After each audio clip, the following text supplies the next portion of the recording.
Bismillahirrahmanirrahim. Assalamualaikum warahmatullahi wabarakatuh. Sebagai menghargai penyertaan orang ramai yang sangat positif dalam kempen BN on the Move, Kementerian Kesihatan mengadakan majlis penyampaian hadiah BN on the Move cabaran 20 bilion langkah dari bulan Oktober sehingga bulan Disember lalu. Majlis berlangsung di Dewan Al-Afiah Kementerian Kesihatan. Penyampaian hadiah disempurnakan oleh Yang Berhormat Datuk Seri Setia Dr. Awang Haji Muhammad Hisham bin Haji Jaafar, Menteri Kesihatan. Dua pemenang menerima voucher perjalanan masing-masing berjumlah RM3,000 dan RM1,500.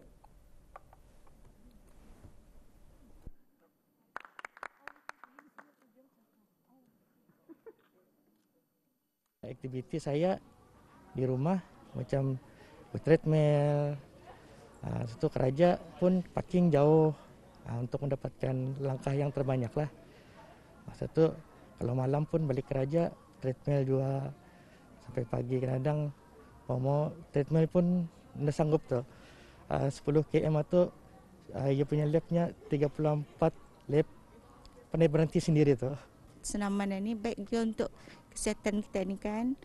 Walaupun menggunakan treadmill, biasanya di rumah menggunakan treadmill planter.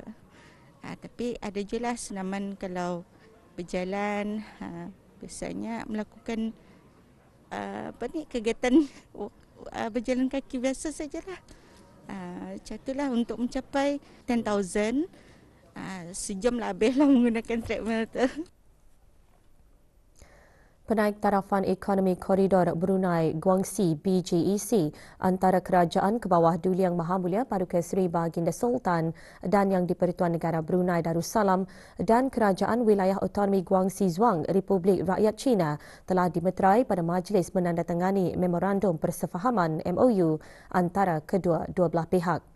Majlis penandatanganan perjanjian itu diadakan baru-baru ini sempena mesyuarat Jawatankuasa Kerjasama Bersama Ekonomi Koridor Brunei Guangxi BGEC JCC kali ketiga yang diadakan secara dalam talian di Kementerian Kewangan dan Ekonomi Bandar Seri Begawan.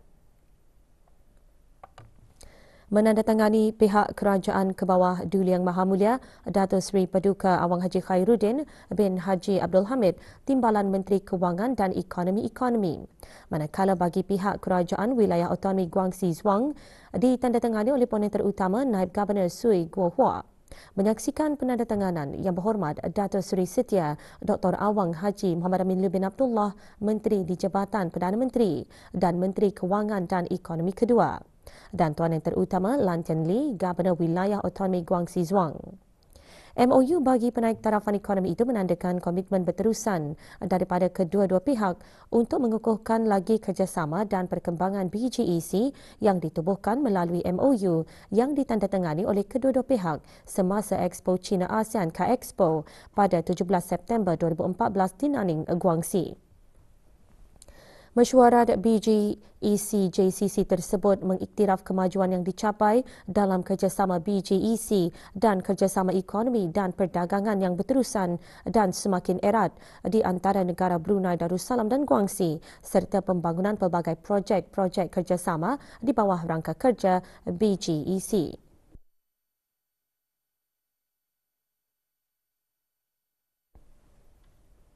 Rombongan Kementerian Hal Ehwal Ugama dan Badan Tanmiah Harta Majlis Ugama Islam Negara Brunei Darussalam yang dalam siri kunjungan hormat dan rundingan kerjasama ke negara Malaysia dan Republik Singapura baru-baru ini mengadakan majlis mengadap ke hadapan Majlis Pemangku Raja Pahang Tengku Mahkota Tengku Hassan Al-Ibrahim Alam Shah Ibni Al-Sultan Abdullah Riayatuddin Al-Mustafa Billah Shah. Majlis mengadap berlangsung di Istana Abdul Aziz, Indra Mahkota, Kuantan, Pahang. Rombongan diketuai oleh Pengiran Datuk Seri Paduka Haji Muhammad Tashim bin Pengiran Haji Hassan, Timbalan Menteri Hal Ehwal Ugama selaku Naib Yang di-Pertua Majlis Ugama Islam Negara Brunei Darussalam. Rombongan juga mengadakan sesi rundingan kerjasama dengan ahli-ahli Majlis Adat Resam Melayu Pahang dan mendengarkan taklimat mengenai latar belakang dan program-program utama Majlis Adat Resam Melayu Pahang serta anak syarikatnya. Antara lain tujuan kunjungan hormat dan rundingan kerjasama diadakan ialah mempertingkatkan integrasi rangkaian dan peluang kerjasama dalam bidang berkaitan zakat, wakaf, wasiat dan baitul mal. Pemeriksaan dan diagnosis awal pendekatan paling efektif bagi meningkatkan peluang pemulihan jangka panjang daripada kanser. Dalam hal ini, pendidikan dan kesedaran orang awam adalah amat penting kerana rakyat dan penduduk negara Brunei Darussalam boleh bekerjasama rapat dengan organisasi, pendorong dan penggubal dasar dalam membawa perubahan positif dan melaksanakan tindakan. Dalam temu bual bersama RTB, pakar perunding perubatan onkologi dan pengarah Pusat Kanser Brunei, Pantai Jerudong Specialist Center PJSC berkata peningkatan jumlah kes kanser di negara ini menimbulkan kebimbangan. The worry is that cases over the past 5 years, the percentage of cases have gone up, like 20% it has gone up. And if it goes up like this, we will expect an increase, over the next 10 years. Now the detection and diagnosis, there are two different types. We call that, one is early detection, means the patient, the symptoms, that means to come and see the doctor and quickly diagnose lah. Jangan delay, you see. So they quickly diagnose. That is early detection by patient coming because of symptoms lah. The other group is screening. Screening means patient who are healthy also go for tests. That's why we have this National Cancer Screening Program by Ministry of Health. Selain itu, Kementerian Kesihatan juga memperkenalkan acara-acara yang akan datang sempena Hari Kanser Sedunia, termasuk acara pada hujung minggu di Taman Haji Sir Muda Omar Ali Saifuddin.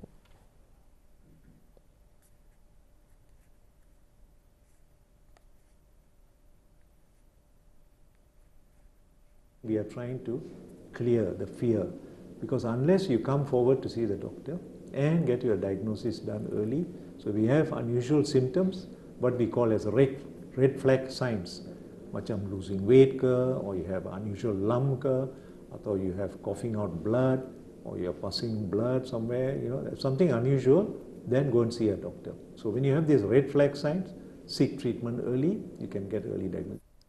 Mempraktikkan gaya hidup sihat, melaksanakan aktiviti-aktiviti berfaedah dan membuat pemeriksaan secara kerap akan meningkatkan kemungkinan mencegah atau pulih daripada kanser.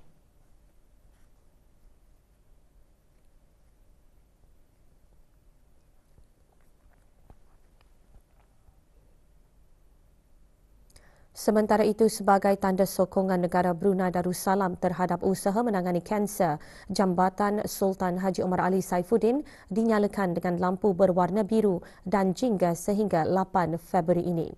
Langkah ini menunjukkan negara telah menyertai banyak negara lain dalam komitmen terhadap pencegahan kanser dan pengesanan awal untuk rakyatnya.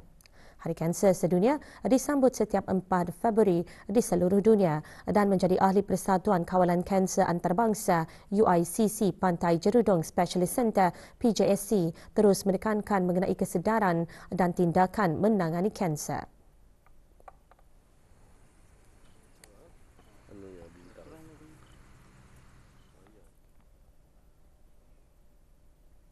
Komitmen dan kegigihan dua usahawan wanita tempatan dalam mengembang majukan perniagaan membolehkan mereka untuk terpilih menerima anugerah pengusaha cemerlang Majlis Perniagaan Wanita Brunei. Anugerah disampaikan pada majlis sambutan ulang tahun Hari Pengusaha Wanita ke-23 yang berlangsung petang kemarin di sebuah pusat membeli belah di Kampung Salam Bigar. Penyampaian anugerah disempurnakan oleh Dayang Nik Hafimi binti Abdul Hadi, pengerusi APEC Business Advisory Council Brunei. Dua usahawan wanita terbabit juga merupakan penerima anugerah Outstanding ASEAN Women Entrepreneur Award di Jakarta, Indonesia pada tahun 2020.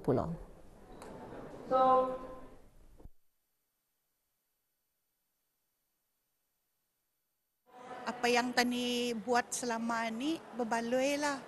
Akan menambah lagi kegigihan, ketekunan, kerajinan, and then improve my quality of work.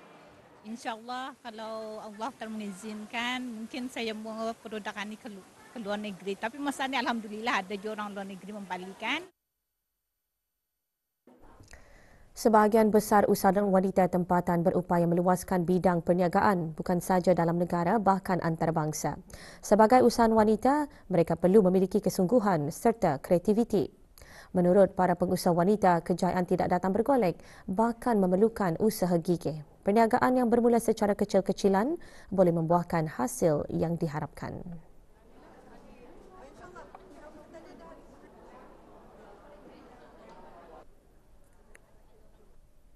Mencapai kejayaan ini, ketani hendaklah kreatif, hendaklah jangan berputus asa, jangan apabila ketani jatuh, haruslah ketani bangun lagi dan mandiri. Ketani kan memulakan perniagaan ini, ketani harus tahulah apa yang kan kita ni buat. Yang penting kita ni kuat semangat nasihat. Saya tetap dengan resipi saya yang lama. Itu saja. Sebabnya saya mau resipi itu luar biasa, tidak sama-sama, not common. Status harian normal baharu COVID-19. Satu kes berada dalam kategori 4 iaitu memerlukan bantuan oksigen dan di bawah pemantauan rapi. Kementerian Kesihatan memaklumkan 139 kes sembuh kemarin.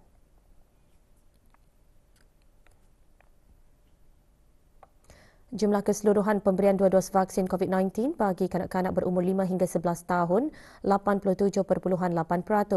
Bagi remaja berumur 12 hingga 17 tahun yang mendapat 3 dos vaksin 62.7%.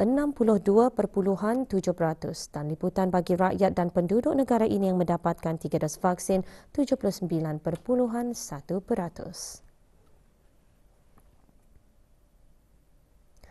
Ke arah menanamkan sifat beramal jariah dan menambah simpanan tabung darah negara, Perkumpulan Kebajikan Isteri dan Keluarga Polis Pekerti kemarin mengadakan kempen derma darah.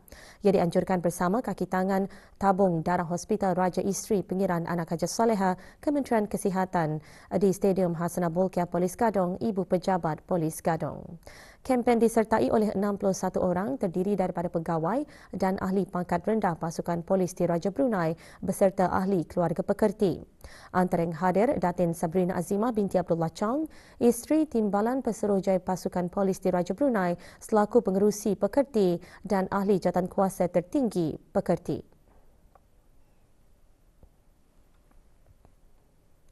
Sementara itu, Pusat Pendermaan Darah Jabatan Perkhidmatan Makmal Kementerian Kesihatan akan meneruskan kempen-kempen derma darah dan ia dibuka bagi penyertaan orang ramai. Esok 6 Februari, kempen akan diadakan di Kolej Kosmopolitan Medan Jaya Setia.